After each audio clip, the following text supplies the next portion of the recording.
कितनी मेहनत से बनाया होगा, लेकिन आज वो लोग कहाँ चले गए? आपसे पूछा जाए भोपाल नरेश कहाँ चले गए? जरा आप मध्य प्रदेश के राजवंशों का हाल देखो।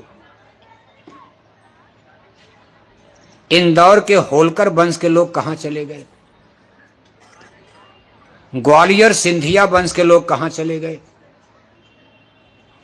यानी इनका कितना बड़ा उज्जैनी नगरी, वो भी एक स्टेट था, धार नगरी, राजा भोज ऐसे ऐसे प्रतापी राजा, उज्जैनी में महाराज विक्रमादित्य राजा, बड़े बड़े ज्ञानी ध्यानी महाराज लोग। आज उनके इतिहास की किताबों में हम आप इतिहास पढ़ते हैं, आखिर वो लोग गए कहाँ? जिनके अधीन पूरा जंगल पहाड़ था, हम आप तो 2-4 एकड़ जमीन लेकर हाँफ रहे हैं। पूरा मालवा एक ही आदमी का, पूरा मालवा, पूरे मालवा की धरती जमीन एक आदमी की, जंगल पहाड़ सब उन्हीं का। वो लोग भी इसको छोड़ करके कहीं अलविदा कर गए। और अगर ये सत्य है कि आत्मा नहीं मरती है, तो उनका केवल शरीर मरा होगा। पिंजरा टूट गया, पक्षी उड़ गया, एक पेड़ गिर गया, पक्षी उड़कर दूसरे पेड़ पर बैठेगा, दूसरा पेड़ गिर जाएगा, तीसरे पेड़ पर बैठेगा। शरीर तो नष्ट हो गया, लेकिन आत्मा, हमारे आपके पास कोई सूत्र नहीं है अपने पुरखे और पूर्वजों के भविष्य को जानने का। हमारे दादा दादी कहाँ गए, हमारे माता पिता कहाँ गए, जितने लोग हमारे गांव घर में मर कर गए वो लोग कहाँ गए? बस हम लोग एक अंदाजा लगाते, एक परंपरा बन गई। जब कोई मरता है तो अपने हिंदू समाज में आप 10 दिन तक दसवां मनाते हो, 13 दिन में ब्रह्मभोज तेरही मनाओगी। दसवां और ब्रह्मभोज तेरही दादा के भंडारा के बीच में जो 3-4 दिन समय मिलता, जल्दी जल्दी कागज पर चिट्ठी लिखकर, नोटिस सूचना लिखकर पूरे रिश्तेदारों को, गांव जवार को आप बांटते हो। क्या सूचना देते हो, क्या लिखते हो? कि मेरे पूजनी दादाजी का क्या हो गया, क्या हो गया? पक्की सूचना है, ये सच्ची सूचना जाते देखा है? स्वर्ग न दादा देखे न दादी देखे, आपने देखे, 10 पीढ़ी ने नहीं देखा। और आप चिट्ठी क्या लिखते हो? मेरे पूजनी दादाजी का क्या हो गया? मुसलमान भी इसी तरह लिखते हैं। लेकिन आप हिंदुओं की बात देखो, दादी मर गई तब क्या चिट्ठी लिखोगे? मेरे पूजनी दादी जी का क्या हो गया? माता जी मर गई, क्या हो गया? स्वर्गवास। पिताजी मर गए, क्या हो गया? पूरे गांव का क्या हो गया? पूरे राजगढ़ ब्यावरा जिले का क्या हो गया? पूरे मध्य प्रदेश का क्या हो गया? पूरे इंडिया, हिंदुस्तान, भारत का क्या हो गया? सब स्वर्ग चले गए।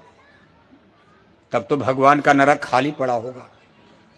नरक में तो कोई भेजता ही नहीं। दादा 2 कुंतल मछली खाकर मर गए।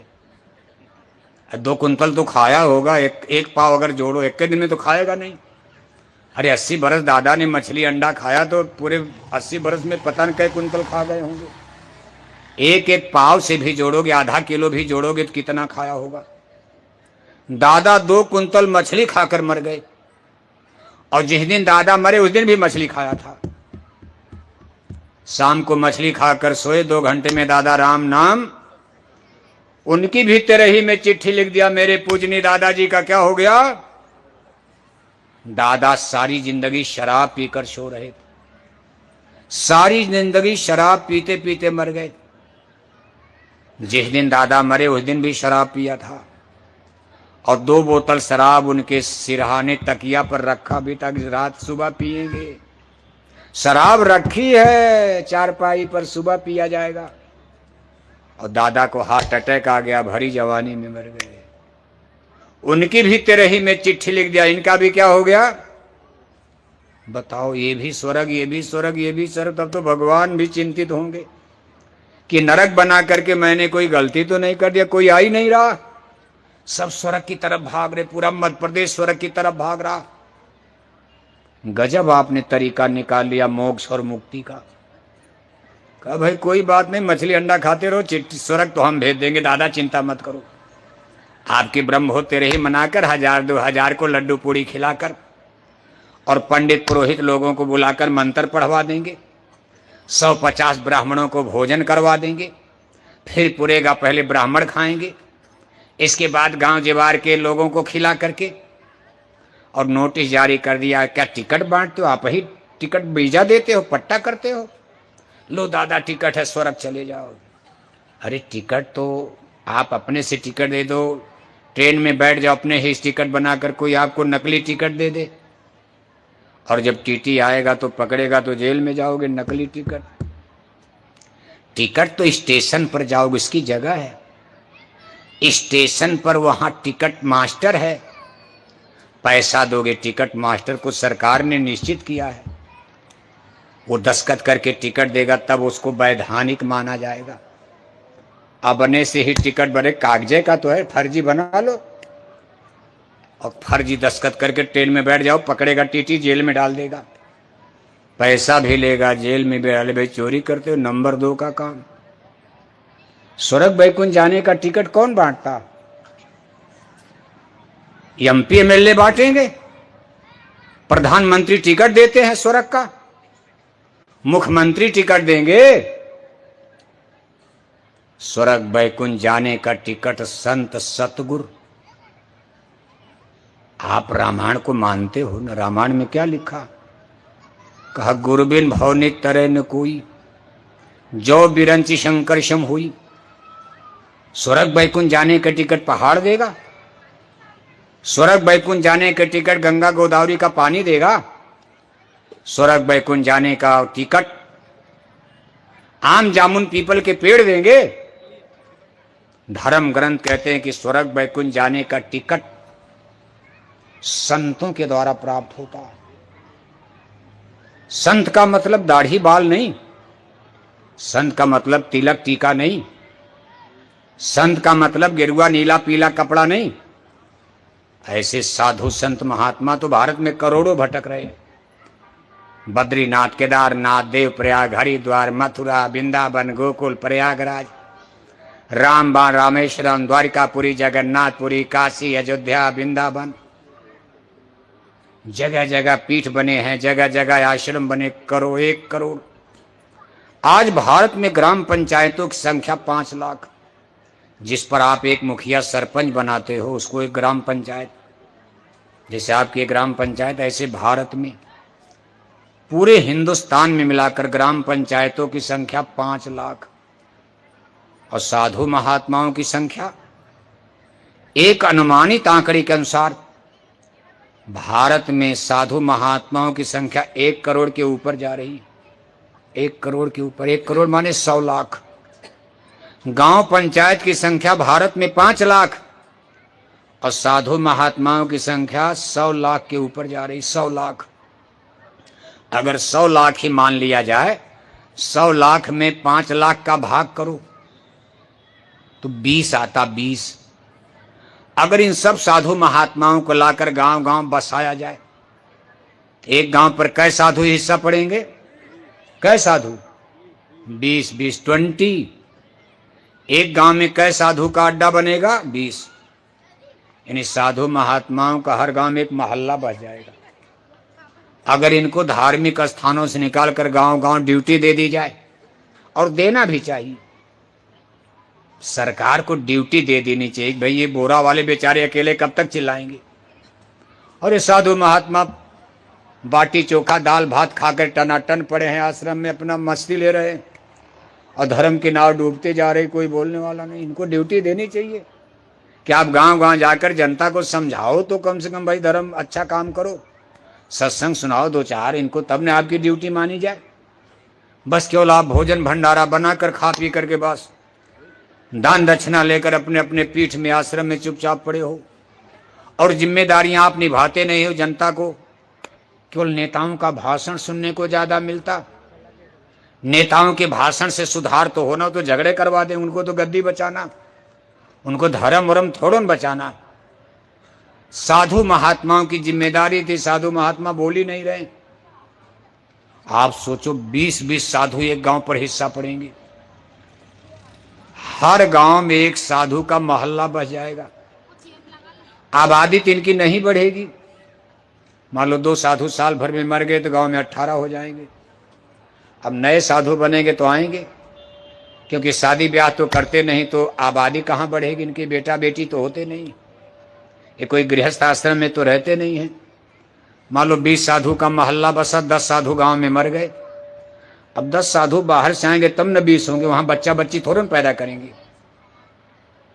लेकिन कुल मिलाकर साधुओं की संख्या कम नहीं है। अब इन सबको संत मान लेना, पूरा महात्मा मान लेना भूल हो जाएगी। अब कोई मान लो काली कोट पहन ले, जैसे हम आपको एक उदाहरण दे रहे हैं, कोई काली कोट पहन ले, टाई लगा ले और जाकर अदालत में खड़ा हो जाए कि लोग कहेंगे भाई वकील साहब हैं। जब आप कोर्ट में जाते हो तो वकील की पहचान क्या है? काली कोट और टाई लगा, भाई वकील साहब वकील साहब। लेकिन उनके पास डिग्री भी तो होती है। मान लो किसी के पास बैरिस्टरी की वकालत की डिग्री न हो, काली कोट और टाई पहन करके खड़ा, आपने वकील मान लिया। लेकिन जब अदालत में बहस होगी उसकी डिग्री देखी जाएगी, कभी न कभी पकड़ा जाएगा कि बिना डिग्री के, बिना पढ़े लिखे, केवल कोट पहनकर आप वकील बन गए। ऐसे ही तमाम साधु महात्मा कहीं गलत काम किए। मान लो उत्तर प्रदेश में कत्ल किया और यहां आकर के आपके राजगढ़ ब्यावरा के जंगल में कहीं मंदिर में साधु बन गए। वहां उनको पुलिस खोज रही है आज उत्तर प्रदेश में, और यहाँ दाढ़ी बाल और गेरुआ उरुआ पहन करके बाद साधु बन के। अब पुलिस वहाँ क्या कर, पुलिस भाई तो साधु जी हैं और अयोध्या से आए हैं, काशी से आए हैं, तो जनता यहाँ स्वागत करेगी।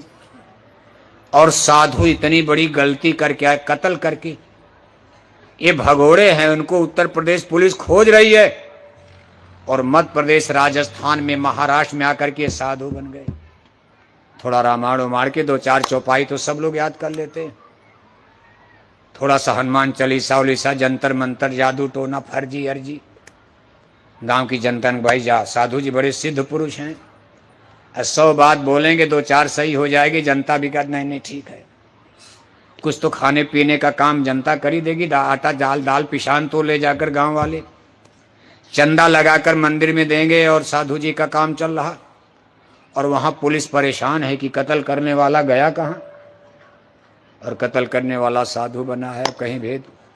अब यहां आकर जब वो साधु भेष में गड़बड़ी करते, करेंगे गड़बड़ी, जब मन शुद्ध नहीं कहीं न कहीं गड़बड़ी करेंगे। तब गांव वाले कहते भाई ये तो ढोंगी साधु, गड़बड़ साधु है। जैसे गांव में किसी की बहन बेटी के साथ दुर्व्यवहार कर दिया, और करेंगे, और लोग कर रहे हैं, और सरकार पकड़ पकड़ कर जेल में डलवा रही। देखो तमाम साधु लोगों को, धर्म गुरुओं को। तब जनता कहती भाई ये तो नकली साधु, साधु के भेष में, साधु नहीं लेकिन साधु के भेष। मन न रंगाए रंगाए जोगी कपड़ा। साधु का मतलब मन को साध लेना, शुद्ध कर लेना, जिसने अपनी मन इंद्रियों पर विजय प्राप्त कर लिया। अब मन पर विजय नहीं, इंद्रियां बस में नहीं, आंख कान बस में नहीं, और मन न रंगाए रंगाए जोगी कपड़ा, केवल कपड़ा पहनकर। इसलिए सबको संत महात्मा में लेकिन मिलेगा मोक्ष और मुक्ति का टिकट, स्वर्ग और वैकुंठ जाने का टिकट संतों से ही मिलता, सत्य है। और हर आदमी को यह सोच लेना चाहिए, आज तक जितने लोग स्वर्ग वैकुंठ गए, मोक्ष मुक्ति पाए, एक भी प्रमाण दुनिया में नहीं मिलेगा धरती पर कि कोई बिना गुरु के गया हो। यहां भी आप देखो, अंग्रेजी बिना मास्टर के नहीं। आपको लोहे का काम सीखना मास्टर, आपको गाड़ी मोटर चलाना सीखना 2-4 महीना कोई उस्ताद सिखाएगा। लकड़ी का फर्नीचर का काम सीखना तब भी कहीं ट्रेनिंग लेते हो। इंजीनियर डॉक्टर बनना, मास्टर बनना तो कहीं पढ़ते, पहले मास्टर बन जाओगे, एक बार विद्यार्थी फिर मास्टर बनोगे। इसीलिए गुरुओं की महिमा गाई गई है। अब हम लोग गुरु परंपरा को छोड़कर, चेतन यानी सच्ची परंपरा को छोड़कर, केवल जड़ परंपरा, अंधी परंपरा, स्थूल परंपरा, बाह्य परंपरा में कंकड़ पत्थर मंदिर देवालय शिवालय में ही रह गए। ये चिन्ह है महापुरुषों का, वहां जाओ प्रणाम करो। लेकिन ज्ञान प्राप्त करना है तो ज्ञान तो मास्टर से मिलेगा।